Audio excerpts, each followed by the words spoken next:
Welcome back to Paul's Pyrotechniques and Pyromusicals. I hope you enjoyed the first Pyromusical on the channel, featuring all Pyroland product. I messed up with the walkthrough, and I hope I can make up for this partially with this video. By using the extra Pyroland product, I want to show you how I achieved the timing that I wanted for that show. As some of the product is completely gone, I cannot fully demonstrate that, but hopefully this will give you enough insight. Note, modifying cakes should be done carefully. If you choose to do so, please find a good mentor in your area that can show you how to do it properly. Also, if you choose to do so, that's completely your liability. I'll probably demonstrate in the future, but again, I would still recommend that you find somebody who can show you hands-on in your area. Okay, anyway, on with the product. So this is apple pie. I shot cherry pie and blueberry pie on the show. The firing patterns are the same, sweeping, sequential, mine to breaks, all of a single color. Cherry is red, blueberry is blue, apple pie is green, and then lemon pie is yellow. And all four cakes come in a single case. So the last row though on these fires instantly. Each row was fired individually for the pie cakes in the show by cutting them open and inserting igniters and pulling the connecting fuses on the other side. The other fan cakes in the show were Stiletto Nights and Pink Storm, which also had similar modifications done for the purpose of the show. Again, I'll demonstrate cake mounting in a different video on the channel. Let's put that aside for the moment. This is Copper River. I fired the first part, the main part of this cake, and then I disconnected the finale.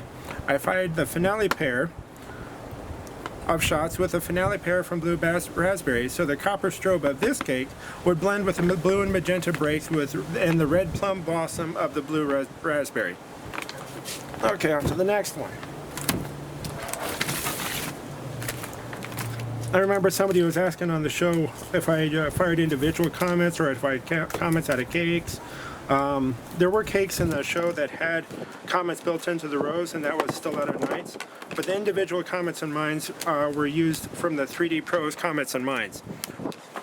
This is a package from these. I brought these back from PGI and had to break them all down, but I saved a box so you guys could see what they look like and see all the different effects in there. Oh, almost knocked the camera over. So not a lot of consumer vendors have straight comets or straight mine shells, but I've got enough of these, so you'll see them in a future stash show. Last but not least, well, actually not quite last but not least, we're going to go over the other shells that were used at the very beginning of the show were totality shells. And that's these shells right here. So I timed them out so they would break.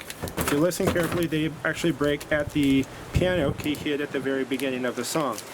This is also where I got the horsetail shells from that you saw.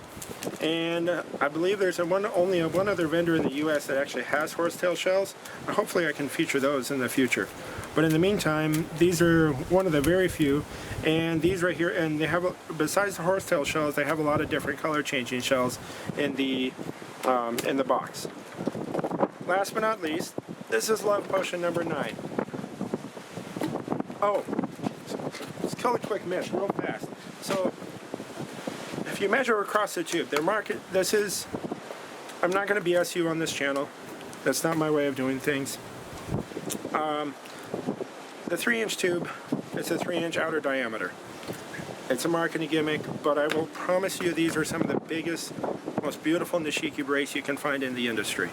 And the nice thing, and the reason for what makes this nishiki cake unique is all the pink pistils inside. Anyway, back to the how-to. I fired the first 2 shots. Okay, there it is.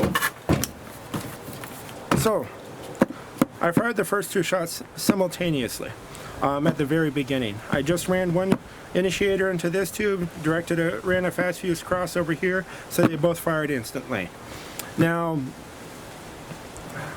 the finale row, which on this cake is the back row, was disconnected and fired separately.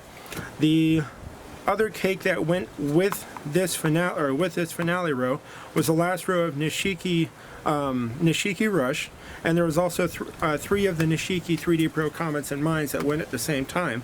So that way you could get a full top to bottom wall of nothing but Nishiki. And so I hope that explains a little bit more of how the show was built. Hopefully I'll get better at this YouTube thing and get my walkthroughs done before actually I'm pressed for time and I mess up the recording.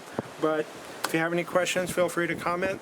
Well, I guess you can like and subscribe. I hope this explains a lot. Thanks again for watching. Talk to you soon.